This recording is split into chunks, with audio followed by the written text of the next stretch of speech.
Gente, a gente tá aqui porque tá rolando uma série de informações que não se verificam na internet sobre um assunto muito sério. Exato, e a gente se viu envolvido nessas coisas todas e a gente tá fazendo esse vídeo para esclarecer algumas coisas. O que aconteceu recentemente é que o Nando Moura, do canal Nando Moura, fez um vídeo criticando a gente por vários tweets que a gente fez. A gente achou que isso merecia uma resposta, muito porque a gente quer ajudar a informar as pessoas que estão assistindo a gente. A resposta aqui vai ser uma resposta direta às perguntas que o Nando fez, tá bom? Sem treta, sem discussão, é só um esclarecimento mesmo. Então vamos para a primeira. Leon Oliveira Martins, eu vou te fazer uma pergunta. Que paralelo você consegue fazer entre Hitler e os ícones da direita? Por exemplo, Ronald Reagan, Winston Churchill, Margaret Thatcher. O Adolf Hitler, ele é igualzinho o Bolsonaro? Ou o Adolf Hitler é igualzinho ao Donald Trump? Me responde com sinceridade. De fato, eu não vou conseguir apontar nada semelhante entre o Hitler e essas pessoas da direita que você falou. Porque o Hitler é um totalitário, essas pessoas são democratas. Mas a lógica também funciona para a esquerda, se for o caso, porque esse é uma falsa equivalência. Eu posso falar 3 nomes da esquerda: Barack Obama, Justin Trudeau e Tony Blair. O que eles têm a ver com Stalin? Então Stalin não é esquerda?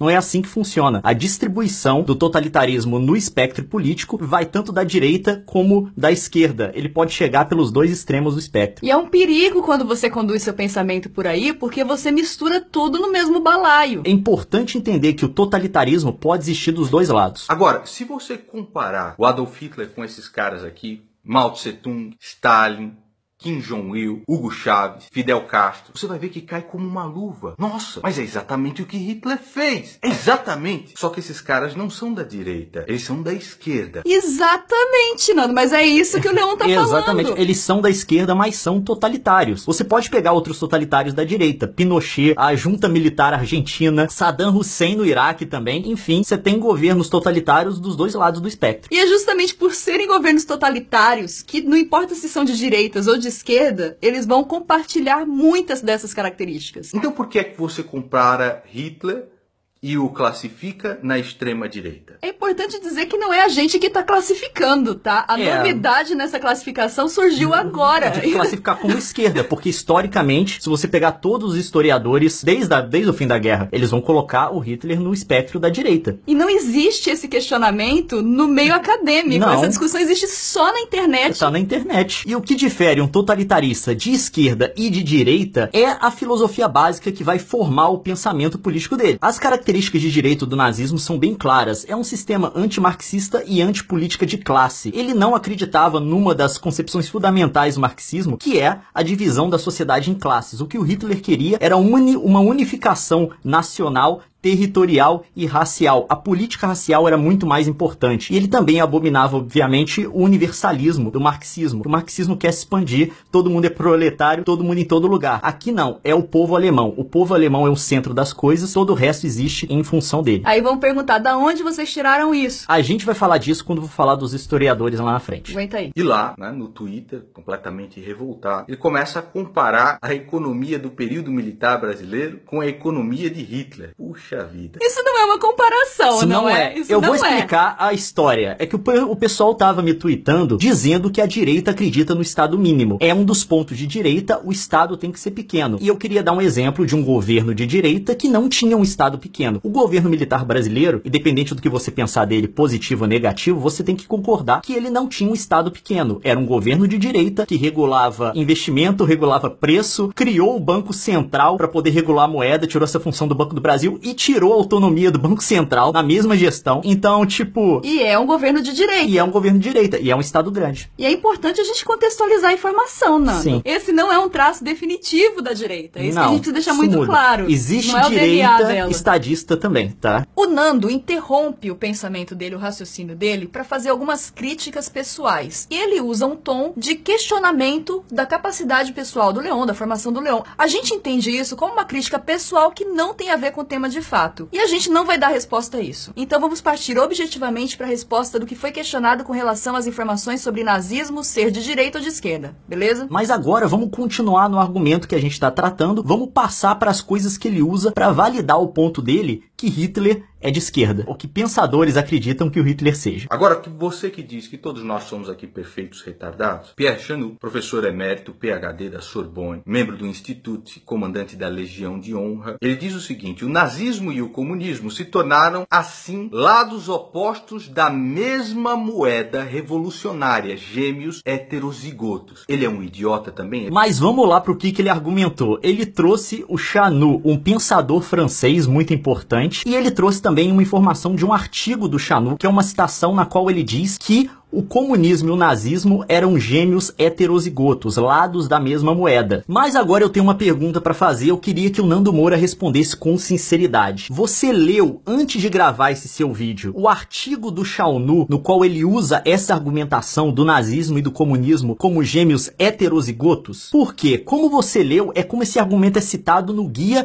Politicamente Incorreto da História do Mundo. Não é o texto do Chanou, é uma citação de algumas linhas que tem em outro livro. Você leu o contexto ou você está reivindicando a autoridade do Chanou para o seu argumento só com base nessa citação? Porque aí é um perigo. Por que eu estou perguntando isso? Porque quase toda a literatura do Chanou sobre nazismo, comunismo, Segunda Guerra não foi traduzida do francês. Você não encontra em português, você não encontra em inglês também. Porque o artigo do qual esse texto do Chanou é tirado, ele só existe em francês, num banco de dados de artigos acadêmicos em francês, e você tem que pagar para poder acessar. A gente não questiona, você pode ter feito isso. A gente quer saber se você fez, só isso. Mas claro que fica o questionamento por que você fez a citação igual no Guia Politicamente Incorreto. Porque ela é contraditória ao pensamento real do Chanou se você ler o texto inteiro. Sim, eu me dei o trabalho de fazer isso, eu comprei o raio do artigo, procurei o artigo primeiro, de onde vinha essa citação, comprei e li, e ele não diz absolutamente nada sobre o nazismo ser de esquerda. Nenhum ponto. Então o que o pensamento completo dele fala de fato, Leon? O que ele está questionando é a busca da mudança política por meio da guerra e do caos. E ele vai atacar diretamente o regime comunista da União Soviética, comparar com o nazismo, comparar também com a Revolução Francesa. Tá, mas o que na completude do pensamento ele tá falando de fato? Não tem absolutamente nada a ver com esse debate que a gente está tendo aqui. Ele não entra no mérito nenhuma vez de direita e esquerda. O que ele está contestando é a busca de mudança política no processo histórico por meio da guerra e do caos. E ele vai focar muito na ação da União Soviética durante a Segunda Guerra. Ele diz que a grande inspiradora disso tudo, a primeira coisa histórica que mostrou essa possibilidade de você buscar a mudança por meio do caos, foi a Revolução Francesa, que funcionou de inspiração ou de modelo para a Revolução Bolchevique, que foi aquela que trouxe a União Soviética, o socialismo, para a Rússia depois da Primeira Guerra. Então, quando ele usa essa figura do gêmeo heterozigoto, na verdade ele está dizendo o seguinte: são dois movimentos que surgiram na mesma época, por isso são gêmeos, nasceram na mesma época, mas são diferentes. Só que tem DNAs diferentes, É um argumento muito interessante que ele traz. Por quê? Ele coloca o comunismo leninista e stalinista exatamente no centro do processo que se iniciou na Segunda Guerra de uma nova mudança política por meio do caos e destruição. E ele explica que toda a estratégia do Lenin, que o Stalin implementou, que ele aprendeu com a Revolução Francesa, com a Revolução Bolchevique, era que eles tinham que fazer um pacto com a Alemanha de não agressão para a Alemanha ser um agressor no Ocidente. Eles queriam uma Alemanha atacando França e Reino Unido, e eles acreditavam no equilíbrio de força e queriam uma destruição mútua, para eles terem nesses países um cenário muito parecido com a da Rússia na Primeira Guerra, na qual a Revolução Bolchevique venceu. Mas em nenhum momento ele fala que eles compartilham o mesmo pensamento comunista, socialista. Não, mesmo porque a ideia do Hitler, o Hitler aceitou o acordo porque queria adiar a guerra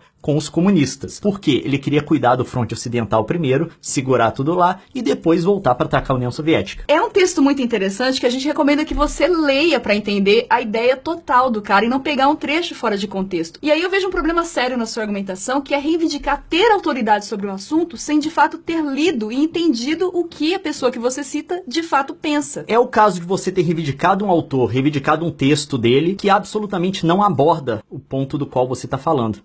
Então, enfim. O Richard J. Evans, PhD pela Oxford, Hamburgo, uma simples venda, diz o Richard J. Evans, exigia 40 papéis diferentes no nazismo e ainda precisava se submeter à extorsão dos membros do partido. Também concorda com a opinião. Eu não entendi onde que ele concorda com a opinião. Desculpa, realmente eu não entendi o argumento. Você acabou de fazer uma citação que, precisava de 40 documentos para exportar um treco da União Soviética logo comunista.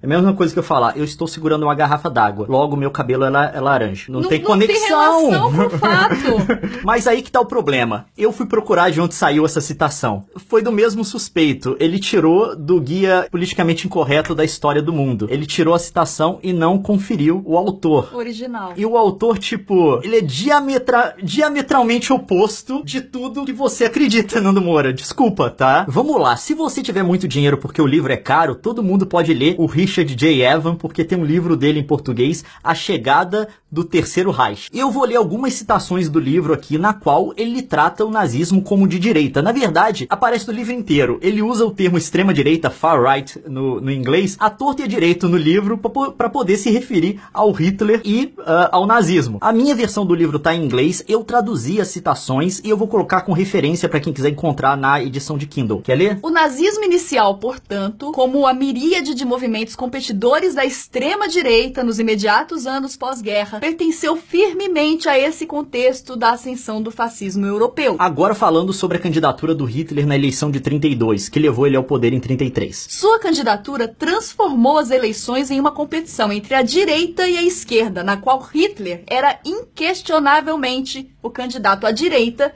o que fez Hindenburg extraordinariamente, incrivelmente, o candidato à esquerda. E agora falando sobre o aspecto cultural do nazismo, aquela coisa de cultura degenerativa, enfim. Os nazistas não eram o único partido na direita a sentir que esta grande tradição estava sendo minada pelo modernismo musical da República de... o que é isso? Não? Weimar. O qual eles atribuíam no seu jeito bruto usual a subversão judia. Então, tipo, a gente citou só algumas e são as citações pequenas, porque a gente quer ficar lendo um monte. Mas no livro, como eu disse, à torta e à direito, ele se refere ao nazismo como direita, ao nacionalsocialismo como direita ou como extrema direita. Far right é o termo que ele usa. Mas não é só isso. Tem mais coisa do Richard J. Evans, que é o seguinte. Tem um vídeo de 15 minutos no YouTube, 14 minutos dele num programa de rádio comparando o Hitler ao Trump. Aí ele fala coisa tipo isso. His attacks on the judiciary, the legal system, the media, they have some echoes too of the Nazi era. Yes,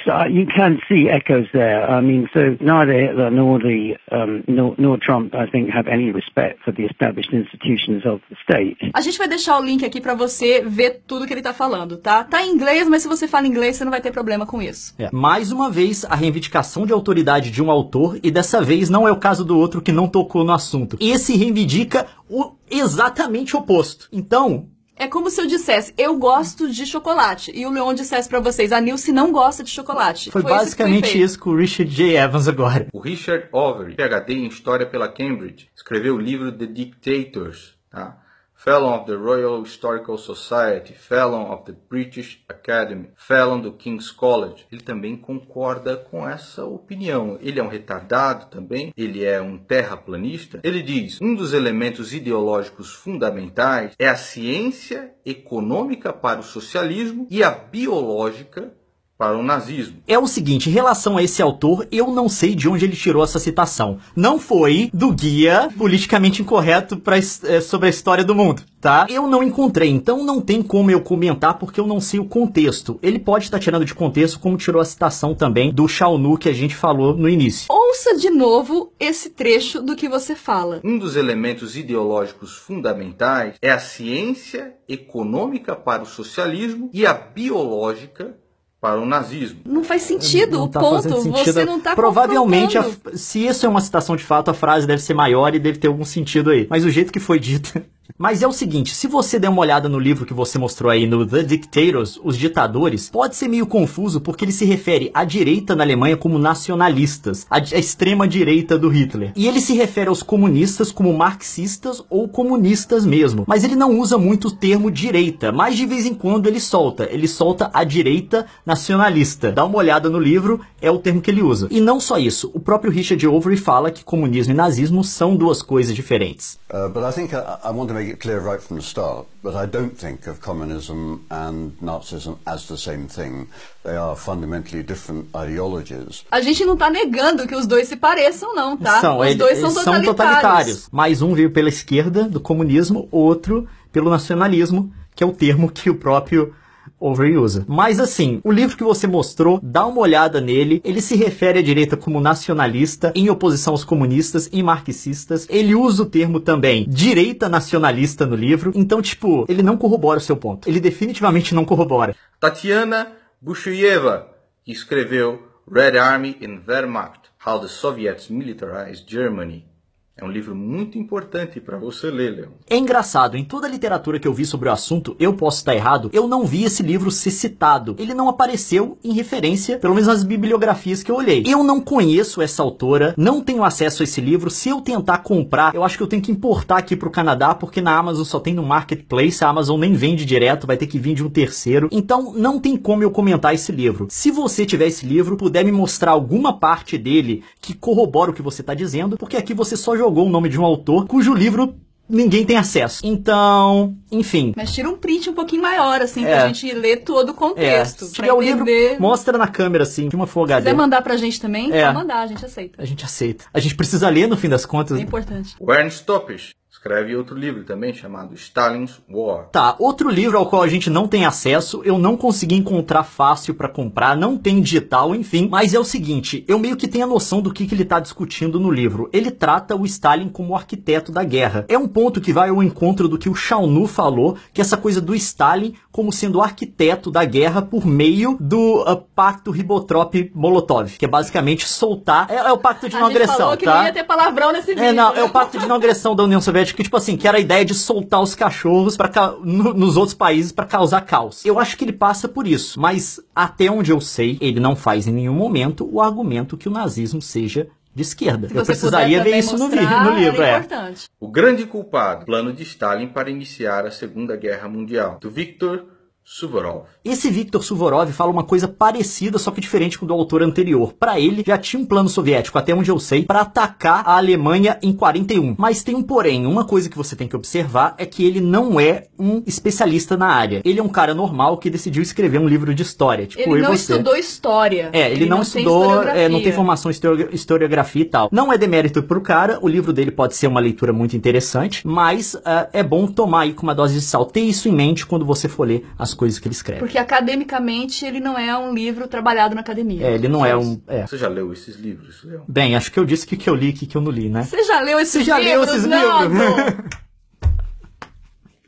Você ter citado o Richard J. Evans. Mas você não pode ensinar aquele que não quer aprender, não é mesmo, Leon? Chegamos em um ponto em que nós concordamos. Qual que é o problema? Né? Eu vi muitas pessoas falando, por que vocês estão batendo nessa tecla? História é uma coisa que a gente conhece para não repetir. Governos totalitaristas causaram muito mal para muita gente. E entender como eles nascem e o funcionamento deles é importante para evitá-los. Só por isso que a gente está insistindo tanto nessa questão. E a falta de reconhecimento de que um sistema totalitário pode surgir também da direita abre espaço para que ele surja. Se você estiver esperando o golpe vir só da esquerda, quando ele vir da direita, você não enxerga. Em nenhum momento a gente negou ou a gente defendeu o totalitarismo de esquerda. Isso não passa no nosso discurso, tudo ruim. Não, para mim, o regime stalinista foi infinitamente pior que o nazista. Infinitamente não. 3 vezes mais? Foi 60 mil. É o número de mortes que ele causou a mais. Mas isso não muda o fato do perigo agora, que está se mostrando agora, do florescimento do neonazismo nos Estados Unidos. É só isso que a gente levantou como uma preocupação nossa. Isso não pode sair do contexto. Exato. Porque senão você muda todo o discurso. E daqui pra frente ele vai mostrar um documentário que meio que faz o argumento que o nazismo é de esquerda. Tenha muito cuidado com esses documentários que você vê na internet. Use fonte de livros de pesquisadores da área de fato para poder aprender, porque muitas dessas coisas são tendenciosas. O cara pega uma coletânea de entrevistas, de discursos de vários especialistas. Fora do contexto. Complementa com uma narração por cima para completar o que o cara tá dizendo com o ponto que ele quer passar. Enfim, são coisas perigosas, tá? Mas só tem uma coisa que eu vi nesse documentário que eu quero comentar. Essa frase do Marx que aparece nele. The classes and the races, too weak to master the new conditions of life, must give way. They must perish in the revolutionary Holocaust. Karl Marx. Na verdade, essa frase não é do Marx. É uma frase do Marx misturada com uma frase do Engels, que era amigo dele, que foi escrita em anos diferentes, que eles mudaram os sentidos das palavras para poder parecer outra coisa. Tipo, e aqui eles colocam como uma citação do Marx. Eu não vou falar sobre o documentário inteiro, mas isso daí já passa para você o critério para seleção de informação que tem nele. Então, você aí faça o seu julgamento. A gente espera sinceramente ter respondido os seus questionamentos, Nando, mas acima de tudo, a gente espera ter tranquilizado a nossa audiência e esclarecido a confusão que se formou em torno desses conceitos, que são conceitos históricos e acadêmicos. Na academia, tipo assim, você fala o nazismo é de esquerda? Não existe essa discussão. Não existe, no Facebook pode ter, mas na academia... E foi isso que o Leon falou. E tipo, eu concordo com ele num ponto. Se você que tá assistindo isso quiser saber mais sobre nazismo, dá uma olhada na obra do Richard J. Evans e também do Richard Overy, que são os dois autores que acho que aí a gente tá de comum acordo, porque nós dois citamos. Leia e aprenda um pouco mais. Eu acho que vai ter muita coisa esclarecida pra você. É melhor do que ler em post de Facebook e em meme de Twitter, eu garanto. E vídeo de internet. É isso, na paz, tá, gente? Na paz, tá respondido. Tchau.